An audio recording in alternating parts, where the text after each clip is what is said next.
नमो विष्णुपदाय कृष्णपृष्ठाय भूतले श्रीमते भक्तिवेदान्त स्वामिनिति नामिने। नमस्ते सारस्वती देवी गौरवाणी प्रचारिणे निर्विशेष शून्यवादी पश्चात्परशतारिणे।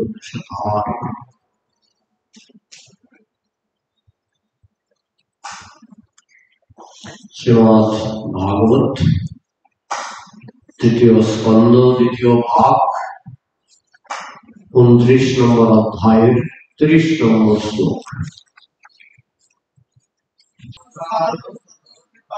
रूप भेद विदस्तत्र ततश्चो भयतो दता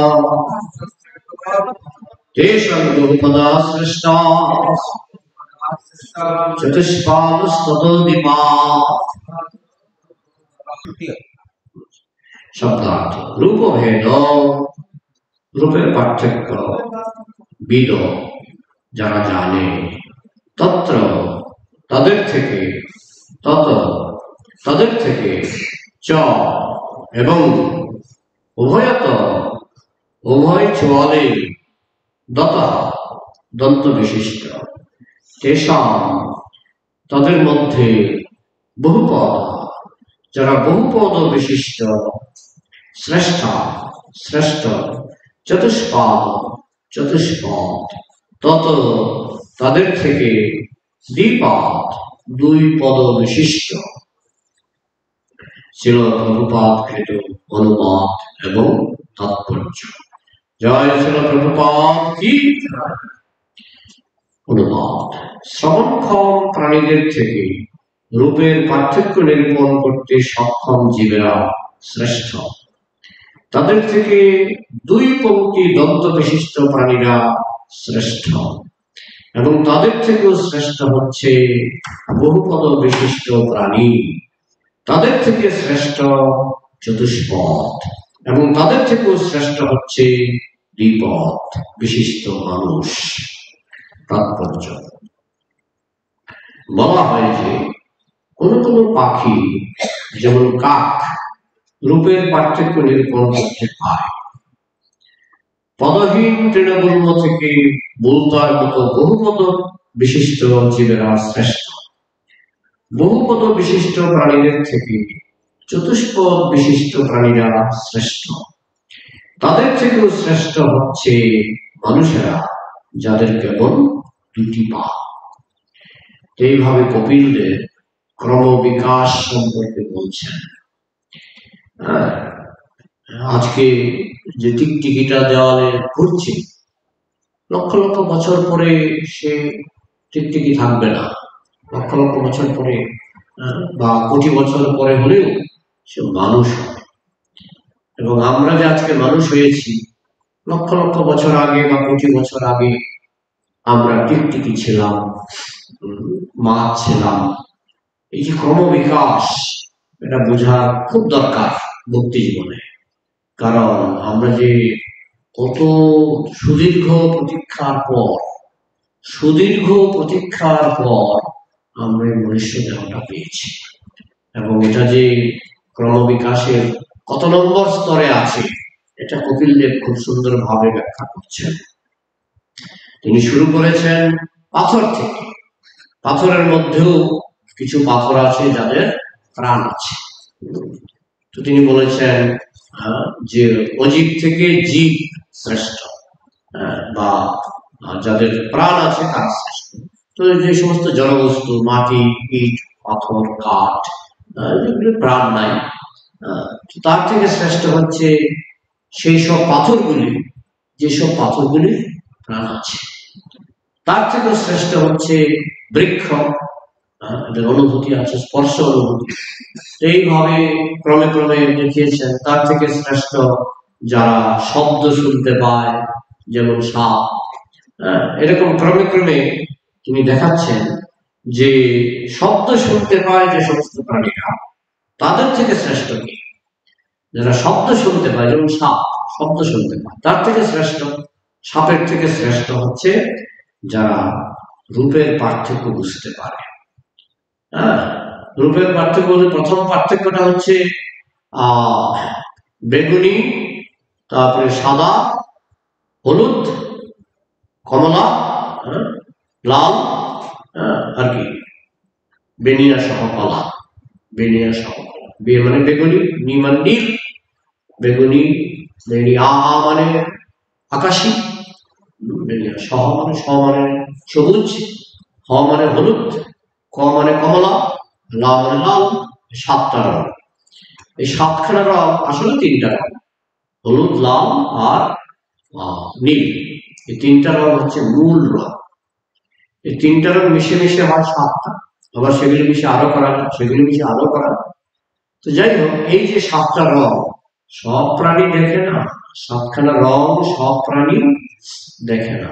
কোন প্রাণী আছে শুধু সাদা কালো দেখে, যেমন ব্ল্যাক অ্যান্ড হোয়াইট টেলিভিশন দেখেছেন? ব্ল্যাক অ্যান্ড হোয়াইট টেলিভিশন, তো ব্ল্যাক অ্যান্ড হোয়াইট টেলিভিশনে শুধু সাদা কালো, এত সিনেমা টিনেমা সবই হয় কিন্তু সাদা কালো। পরবর্তীকালে কালার টিভি বেরোলো, কালার টিভি 7 রকমের রং। তো ভগবানও যখন এই সৃষ্টিটা করেছেন, তিনি ক্রমবিকাশের স্তরে কিছু কিছু প্রাণী সৃষ্টি করেছেন যারা রূপের পার্থক্য বুঝতে পারে না, রঙের পার্থক্য বুঝতে পারে না। একটা প্রাণীকে দেখলে হয়তো সে হয়তো একটা লাল রঙের জামা পরে আছে, কিন্তু সে বুঝতে পারে না, তার কাছে এটা সাদা কালো, সাদা কালো। এরকম কিছু কিছু প্রাণী আছে। আবার চেহারার পার্থক্য বুঝতে পারে না। তো এই যে পার্থক্য বুঝতে পারে না, তাদের থেকে শ্রেষ্ঠ হচ্ছে সেই সমস্ত প্রাণীরা যারা রূপের পার্থক্য বুঝতে পারে, রঙের পার্থক্য বুঝতে পারে। রং আছে, বিচিত্র রং, কিন্তু পার্থক্যটা সে বুঝতে পারছে না। গন্ধ আছে, বিচিত্র গন্ধ, পার্থক্য বুঝতে পারছে না। একটা কুকুরকে যদি পায়খানা খেতে দেওয়া হয়, আমি দেখেছি গ্রামে বাচ্চা পায়খানা দিচ্ছে, কুকুর বসে আছে, ওয়েটিং ওয়েটিং, বসে আছে, অপেক্ষা করছে। কেন অপেক্ষা করছে? সে বাচ্চা পায়খানা শেষ করবে, সে উঠে খাবে, তাই না? সে উঠে খাবে। শুক্র এরকম, যদি দেখে কোনো বাচ্চা পায়খানায় বসে বসে থাকে, গরম গরম খাবে। তো এই যে, তারপরে যদি একটা কুকুরকে ভালো ভালো মিষ্টির দোকানে ভালো রসগোল্লা যদি দেয়, কুকুর খায় খায়, আরে কেমন লাগলো রে, আগে যেটা খেয়েছি সেটার মতো কিছু, তাই না? আগে কি খেয়েছে? পায়খানা। আগে খেয়েছে পায়খানা, তারপরে খেলো রসগোল্লা। কিছু পার্থক্য বুঝতে পারলি? বরং অনেক সময় মনে করে পায়খানাটা ভালো, তাই না? স্বাদের পার্থক্য বুঝতে পারে না, গন্ধের পার্থক্য বুঝতে পারে না। মানুষ কিন্তু বুঝতে পারে, চট করে নাকি বলে এটা কারি পাতার গন্ধ, এটা জিরার গন্ধ, এটা ধনের গন্ধ। মানুষ কিন্তু চট করে বুঝে ফেলে, গন্ধ শুকিয়ে বুঝে ফেলে। ঠিক তেমনি রং দেখে মানুষ বুঝতে পারে এটা নীল, সবুজ, এটা হলুদ। কিছু প্রাণী আছে না পারে গন্ধের পার্থক্য বুঝতে, না পারে রূপের পার্থক্য বুঝতে, না পারে রঙের পার্থক্য বুঝতে। তাদের কাছে পৃথিবীটা black and white TV, black and white television. মনে আছে মায়াপুরে একবার যাচ্ছিলাম, আমাকে দেখে একটা কুকুর খুব ধমকাচ্ছে। আমার হাতে ছিল একটা কি হলুদ রঙের ছাতা, হলুদ রঙের ছাতা। আমাকে সিকিউরিটিরা বলছে এই ছাতাটা দেখে রংটাও সহ্য হচ্ছে না, রংটা সহ্য হচ্ছে না। মানে কিছু কিছু প্রাণী আছে, যেমন আপনি দেখবেন কলকাতায় যদি যান, বাড়ির সামনে নীল রঙের জল বোতলে ভরে বাড়ির সামনে ঝুলিয়ে রাখে, কেন? হ্যাঁ, কুকুর এটা দেখলে ভয় পায় বা কিছু একটা তার হয়। ওই রংটা দেখে তার কি একটা হয়, সে সেখানে যাবে না, সেখানে প্রস্রাবও করবে না, পায়খানা করবে না। এটা সাকসেসফুল। আমি দেখেছি বহু বাড়িতে, একবার গেছিলাম দুর্গানগর, বহু বাড়িতে প্রায় প্রত্যেক বাড়ির সামনেই একটা করে নীল নীল জলের কুকুরকে তারা বাচ্চা, নীল জলের বোতল। ওই নীল রংটা দেখলেই তার কি মনে হয়? অনেক সময় যে কুকুর ধমকায় না, অনেক সময় রং দেখে ধমকায়। কোন কোন রং তার সহ্য হয়, কোন কোন রং তার সহ্য হয়। আপনি হয়তো তো আপনি যখন এই বিভিন্ন মানে রং আপনি দেখতে পাচ্ছেন, কিন্তু কুকুর জানি না ওদের কি হয়, ওদের চেতনাটা যেরকম সেরকম রিপাবলিশন। তো কিছু প্রাণী আছে শুধু ব্ল্যাক এন্ড হোয়াইট দেখে, কিছু প্রাণী আছে ধরো 3টা রং দেখে, 4টা রং দেখে। মানুষ কয়টা দেখে? মানুষ শুধু 7টা না, 7টা মিশে মিশে যত রকমের রং হয় মানুষ সেটা দেখে। তো এটা এইভাবে বলা হচ্ছে যে যারা যারা শুনতে পায়, যেমন সাপ, তাদের থেকেও শ্রেষ্ঠ হচ্ছে যারা রূপের পার্থক্য বুঝতে পারে। এটা নীল রং, এটা সবুজ রং, এটা হলুদ রং, এবং চেহারা দেখেও বুঝতে পারে। হ্যাঁ, চেহারা দেখে বুঝতে পারে কুকুর, কুকুর চেহারা দেখে বুঝতে পারে। আর মালিক, আমার মালিক, আমার প্রভু, কুকুর চেহারা দেখে বুঝে ফেলে, বুঝেন? গন্ধ শুধু বুঝতে পারে। হ্যাঁ, তো রূপের পার্থক্য নিরূপণ করতে পারে যে সমস্ত প্রাণীরা, তারা তাদের থেকে শ্রেষ্ঠ যারা শব্দ শুনতে পায়। কিছু কিছু প্রাণী আছে শব্দও শুনতে পায় না। হ্যাঁ, আবার যারা শব্দ শুনতে পায় তাদের থেকে শ্রেষ্ঠ যারা রূপের পার্থক্য নিরূপণ করতে পারে। আবার তাদের থেকে শ্রেষ্ঠকে আমাদের জানা নেই, কিন্তু ভগবান কৃপা করে জানিয়ে দিচ্ছে কার থেকে কে শ্রেষ্ঠ, কার থেকে কে শ্রেষ্ঠ। তো যারা রূপের পার্থক্য নিরূপণ করতে পারে তাদের থেকে শ্রেষ্ঠকে কপিলদেব জানিয়ে দিচ্ছে। তাদের থেকে শ্রেষ্ঠ হচ্ছে যাদের উপরে দাঁত আছে, নিচে দাঁত আছে, দুই পংক্তি দন্ত বিশিষ্ট প্রাণীরা তাদের থেকেও শ্রেষ্ঠ। যারা রূপের পার্থক্য নিরূপণ করতে পারে তাদের থেকেও শ্রেষ্ঠ হচ্ছে 2 পংক্তি বিশিষ্ট প্রাণীরা। দেখবেন কিছু কিছু প্রাণীর উপরের পংক্তিতে দাঁত আছে, নিচের পংক্তিতে দাঁত নাই, লক্ষ্য করলে দেখা যায়। সাপই তো এরকম না, সাপের নিচে দাঁত নাই, উপরে দাঁত, 2টা বড় বড় লম্বা দাঁত, তাই না? উপরের পংক্তি, নিচের পংক্তিতে দাঁত নাই। হ্যাঁ, কিন্তু বানরের বড় দাঁত আছে, নিচেও দাঁত আছে, তাই না? গরু বড় দাঁত আছে, নিচেও দাঁত আছে, মানুষেরও তাই, উপরও দাঁত, নিচেও দাঁত। বলছে তারা আরো শ্রেষ্ঠ। হ্যাঁ, এবং তাদের থেকেও শ্রেষ্ঠ হচ্ছে বহুপদ বিশিষ্ট প্রাণী। কিছু কিছু প্রাণী আছে একাধিক পা। যেমন বোলতার পা কয়টা? 6টা। মাকড়সার পা কয়টা? 8টা। এদের পা বেশি। বলা হচ্ছে যারা 2 পংক্তি বিশিষ্ট দাঁত আছে তাদের থেকেও শ্রেষ্ঠ হচ্ছে যে সমস্ত প্রাণীর একাধিক পা আছে, মানে একাধিক বহুপদ, অনেকগুলি পা, যাদের অনেকগুলি পা আছে। যেমন ক্যান্নর পা কয়টা? অনেকগুলি। মাকড়সার পা 8টা, বোলতার পা 6টা, ভ্রমরের পা 6টা। বলছে যাদের বহুপদ আছে তাদের ওই বহুদন্ত বিশিষ্ট প্রাণী থেকেও তাদেরকে শ্রেষ্ঠ ধরা হচ্ছে। আমরা কি করে বুঝবো? গ্রন্থে আছে, সেভাবে বুঝতে হবে। তাদের থেকে শ্রেষ্ঠ হচ্ছে যাদের বহুপদ আছে, যাদের অনেকগুলি পা আছে, তাদের থেকেও শ্রেষ্ঠ হচ্ছে যাদের 4টা পা আছে। গরু, ছাগল, তাই না? 4টা পা। ভেড়া, শিয়াল, তাদের 4টা পা। যাদের বহু পা আছে তাদের থেকে যাদের 4খানা পা আছে তারা শ্রেষ্ঠ করা। এবং আমরা বুঝতে পারি এটা বোলতার থেকে একটা ছাগল নিঃসন্দেহে শ্রেষ্ঠ, একটা মাকড়সা থেকে একটা শিয়াল নিঃসন্দেহে শ্রেষ্ঠ। এবং যারা চতুষ্পদী 4খানা পা আছে তারা আরো শ্রেষ্ঠ। আর তার থেকেও শ্রেষ্ঠ যাদের 2খানা পা। যাদের 4খানা পা আছে তাদের থেকেও শ্রেষ্ঠ যাদের 2খানা পা। কারা? আমরা, মানুষ। এরপরে কপিলদেব আরো দেখা এর থেকে শ্রেষ্ঠকে, এর থেকে শ্রেষ্ঠকে, এর থেকে শ্রেষ্ঠকে পরের শ্লোকগুলিতে আসবে। এটা কেন কপিলদেব ব্যাখ্যা করছেন? যাতে আমরা বুঝতে পারি আমরা কোন লেভেলে আছি। এই যে 84 লক্ষ রকমের প্রাণী, তার কোন লেভেলে, কোন স্তরে আমরা আছি, আমরা যেন নিজেকে বুঝতে পারি যে আমরা আমাদের স্তরটা কোথায়। বলা হচ্ছে চতুষ্পদ থেকে যাদের 2 পদ তারা শ্রেষ্ঠ। আবার 2 পদের মধ্যে বিভিন্ন রকমের আছে। কেউ আছে নরপশু খায় না, ঘুমায়, কাঁচা মাংস খায়, তাই না? কিছু আছে তার থেকে শ্রেষ্ঠ করতে করতে দেখাচ্ছেন যে তার থেকে শ্রেষ্ঠ হচ্ছে যারা নিজেদেরকে কন্ট্রোল করতে পারে, যে সমস্ত মানুষ নিজেদেরকে কন্ট্রোল করতে পারে, ব্রাহ্মণ তাদেরকে বলা হচ্ছে ব্রাহ্মণ।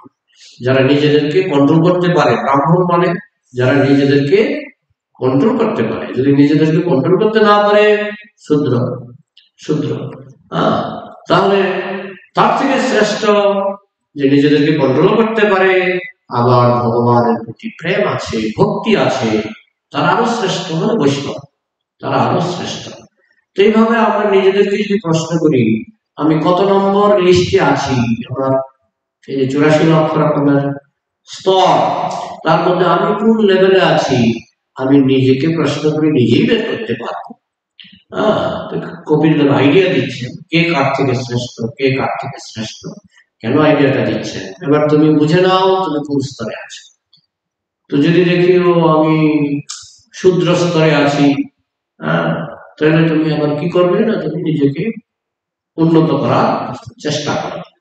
চতুর্থ শ্রেণী থেকে তৃতীয় শ্রেণী মানে বৈশ্য স্তর, বৈশ্য স্তর থেকে দ্বিতীয় শ্রেণী মানে ক্ষত্রিয় স্তর, ক্ষত্রিয় স্তর থেকে প্রথম শ্রেণী মানে ব্রাহ্মণ স্তর, ব্রাহ্মণ স্তর থেকে আরো পরে বৈষ্ণব স্তর। তো সেই স্তরে যদি পৌঁছাতে পারো, মনুষ্য জন্ম সার্থক। তাহলে তুমি ভগবানের ভক্তি করে তুমি ভগবানের ধামে যেতে পারবে।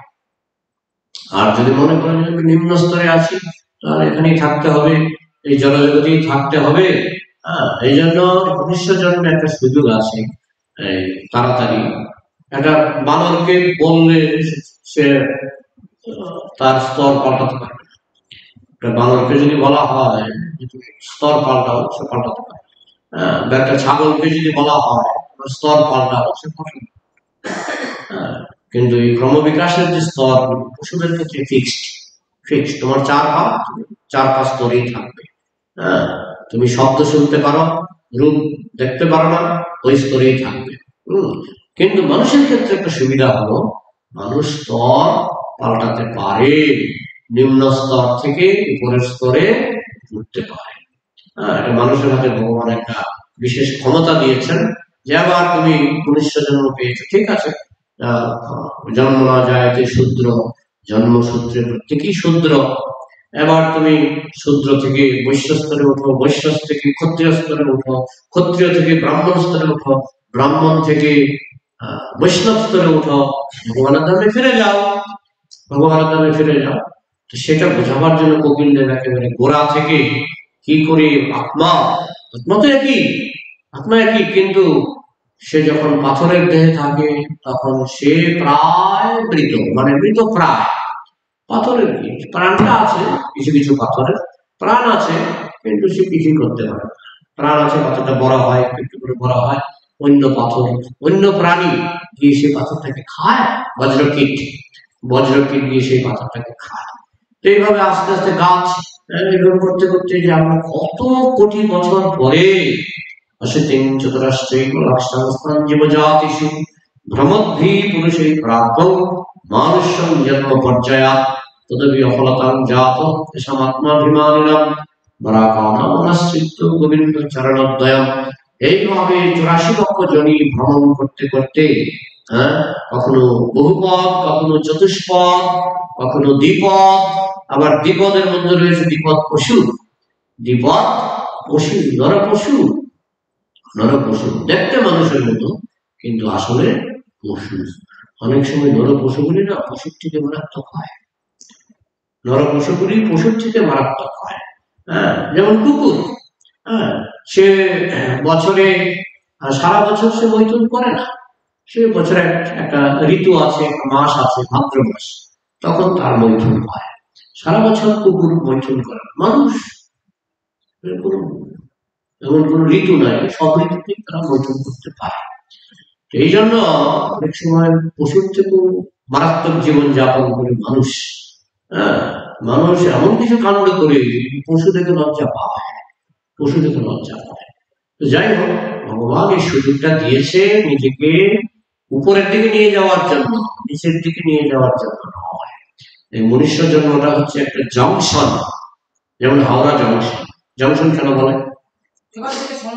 সব জায়গায় বিভিন্ন জায়গায়, দিল্লিতে যেতে পারবেন, সাউথ ইন্ডিয়া যেতে পারবেন, চেন্নাই যেতে পারবেন, হাওড়া থেকে এক স্টেশন থেকে সব জায়গায় যাওয়া যায়।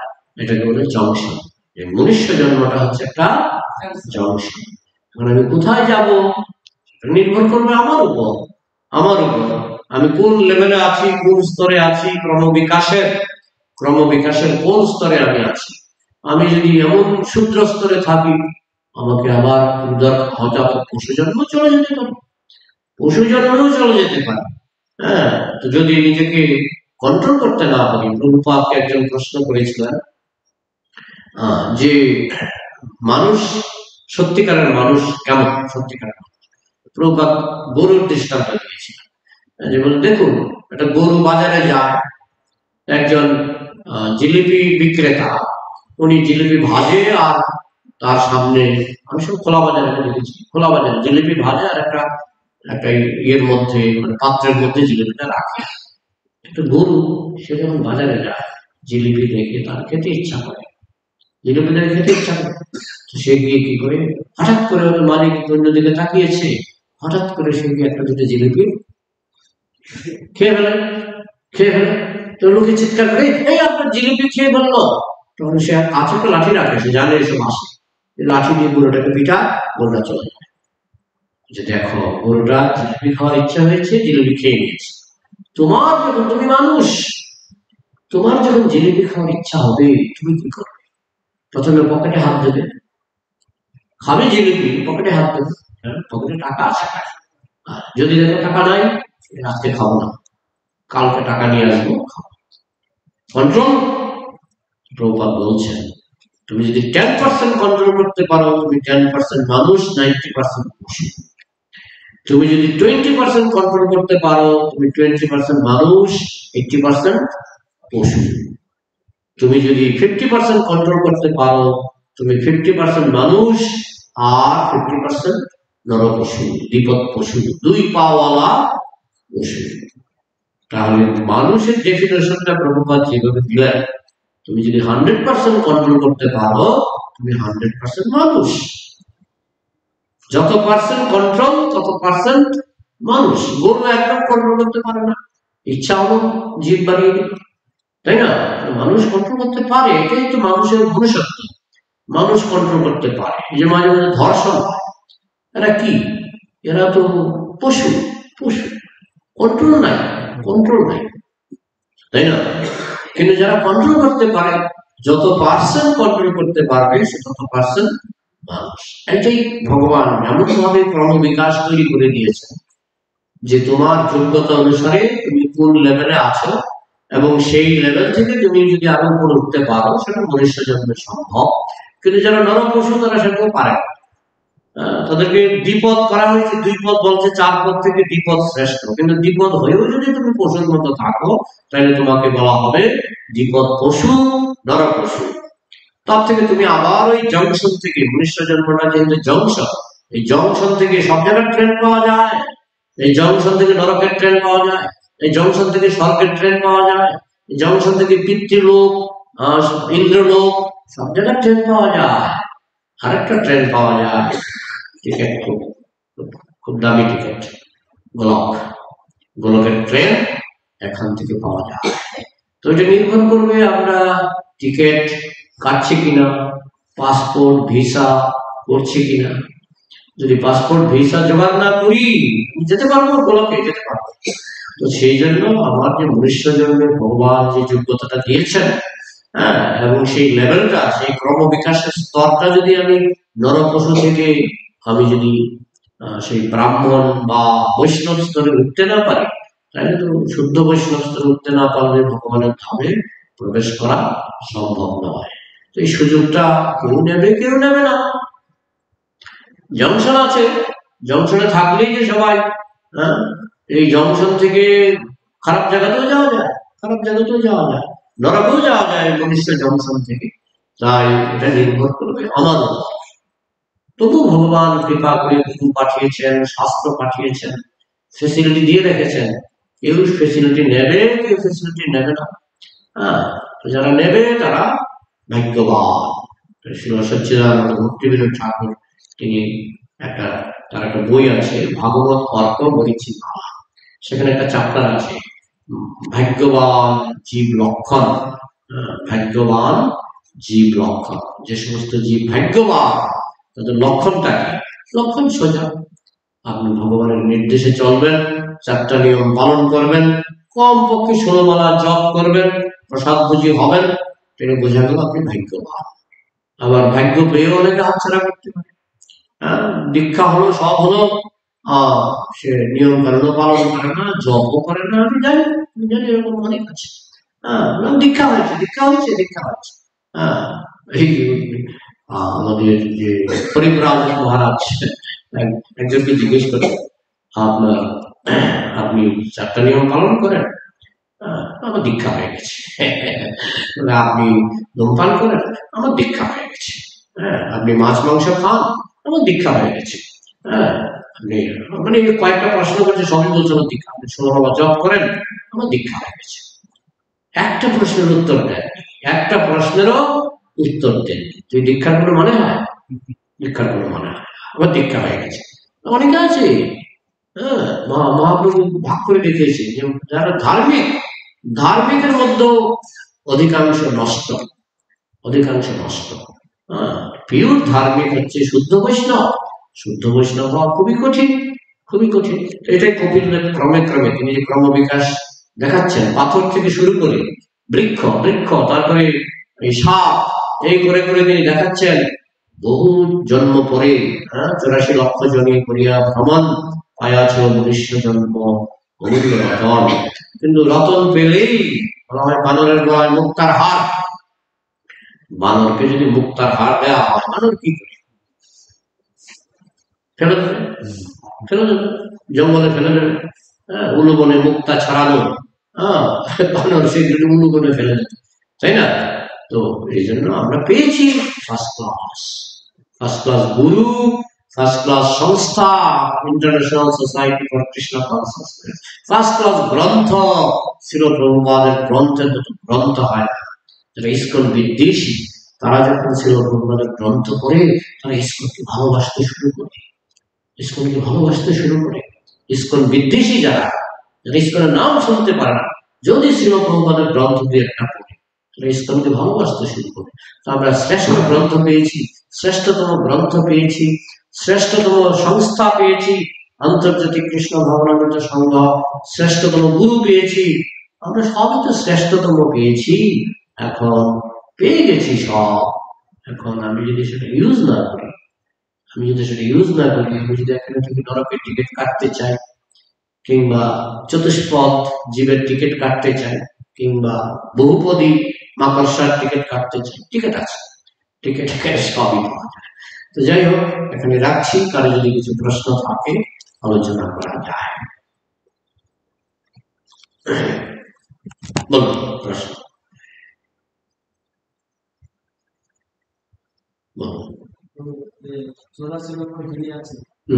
সেখানে পাথরের মধ্যে প্রাণ আছে, এটা কোন লক্ষণের মধ্যে? এটা স্থাবর। সব পাথর না, এখানে কালকে কি পরশু আমরা শুনলাম কিছু পাথরের প্রাণ আছে। যে সমস্ত পাথরগুলি বজ্রকীট কেটে খায়, সেই পাথরগুলির মধ্যে প্রাণ আছে। নারায়ণ শিলা বজ্রকীটে খায়, এই পাথরগুলির প্রাণ আছে। অনেক সময় সাইজে বাড়ে।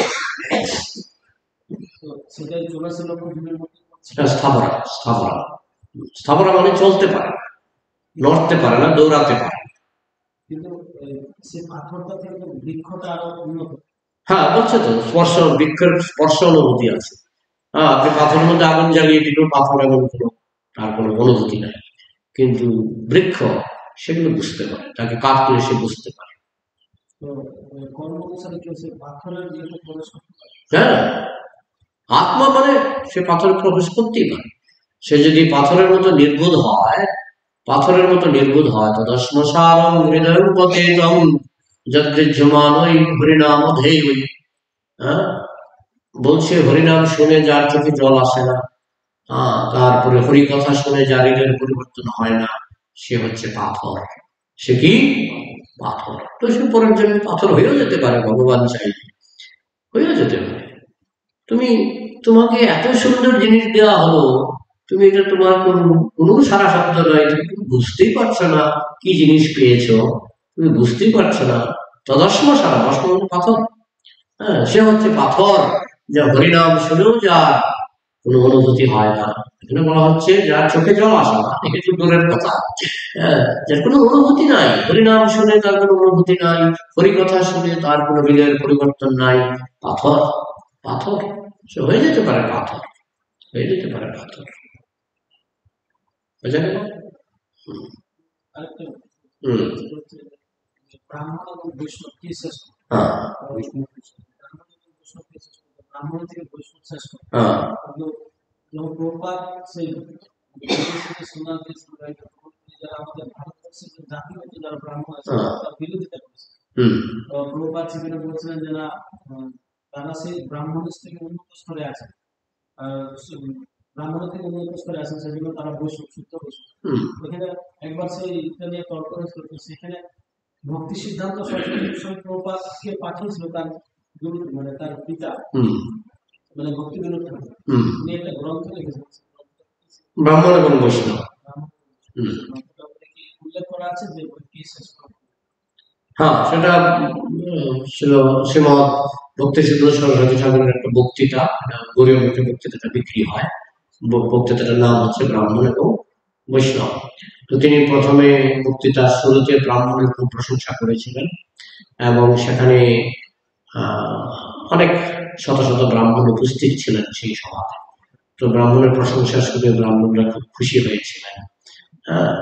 তো খুশি হওয়ার পরে উনি বলছিলেন, প্রথমত ব্রাহ্মণের যোগ্যতা যখন বললেন, অনেক ব্রাহ্মণের মনটা একটু খারাপ হয়েছিল, যে ব্রাহ্মণ কিভাবে নিজেকে কন্ট্রোল করে, কন্ট্রোলিং ক্ষমতা, তার সংযম ক্ষমতা, সমাদম শান্তির জ্ঞান বিজ্ঞান নাস্তিক ব্রহ্মকর্ম স্বভাব, প্রত্যেকটি গুণ যখন বর্ণনা করলেন, তো অনেকে বুঝে গেছে গুণগুলি আমার নাই। তো এইভাবে ব্রাহ্মণরা অনেকে বুঝে গেছিলেন টাইটেলটা আছে কিন্তু গুণগুলি নাই। তো তারা একটু বিনীত হয়েছিল। তারপরে উনি আস্তে আস্তে বৈষ্ণবের গুণাবলী সম্পর্কে বলতে লাগলেন, এবং শাস্ত্রে যে বৈষ্ণবকে শ্রেষ্ঠ বলেছেন, সবার উপরে বলেছেন, অহগত সুপচিত গরিয়াম যজ্জিব ভাগ্যে বর্ততে নামতুভ্যম পুস্তু পুস্তে জুহুগু শেষ্ঠরা আরিয়া ব্রহ্মালোচর নাম ঘৃণত্তি চেতে। হে ভগবান, হে কৃষ্ণ, যারা তোমার নাম উচ্চারণ করে, তারা যদি চণ্ডাল কুলে জন্মগ্রহণ করে, তারা ব্রাহ্মণের থেকে শ্রেষ্ঠ। শ্লোক আছে, আরো শ্লোক আছে, অনেক শ্লোক আছে।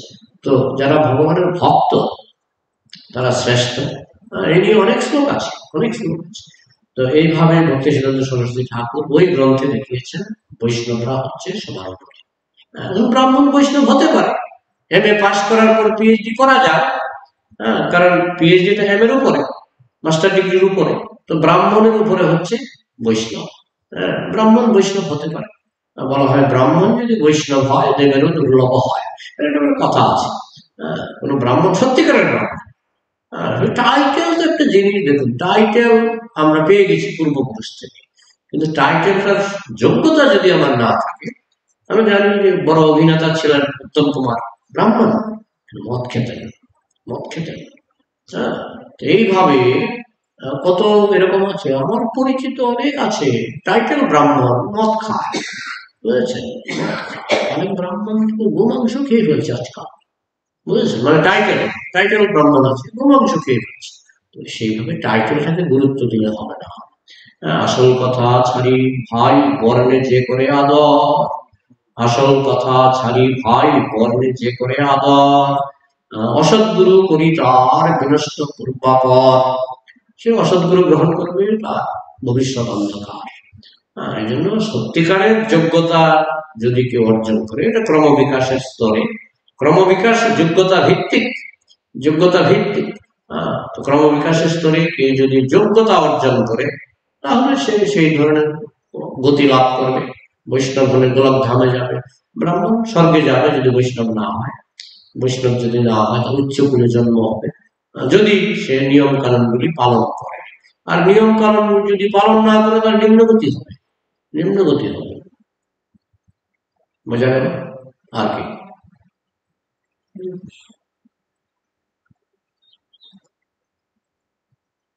কর্মভিত্তিক জীবন, আমরা যেরকম করব সেরকম পাবো।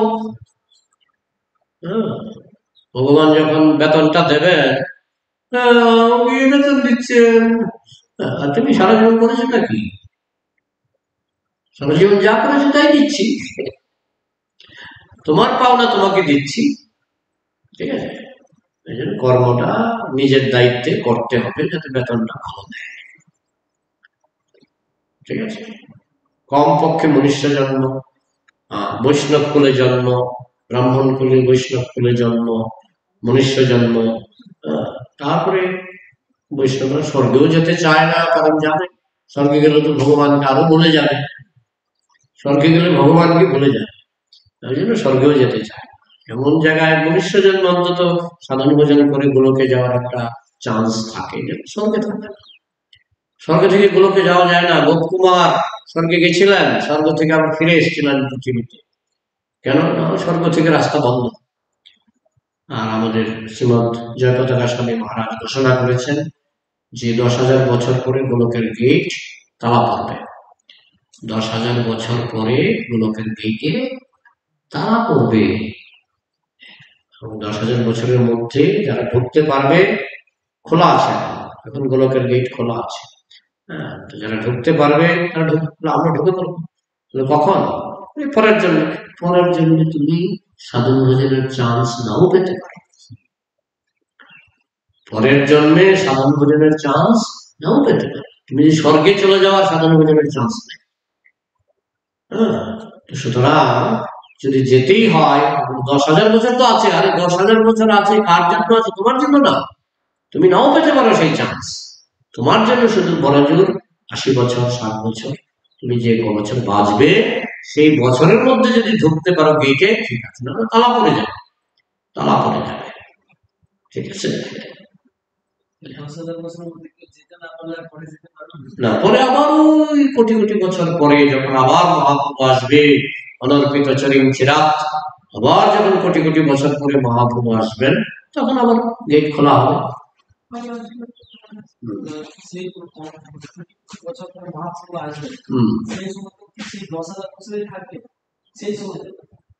সেটা কি নিয়মে ভগবান করবেন সেটা ভগবানের ব্যাপার। তবে বর্তমানে আমাদের গুরুবর্গ এবং শাস্ত্র বলেছে যে 10,000 বছর সুবর্ণ যুগ।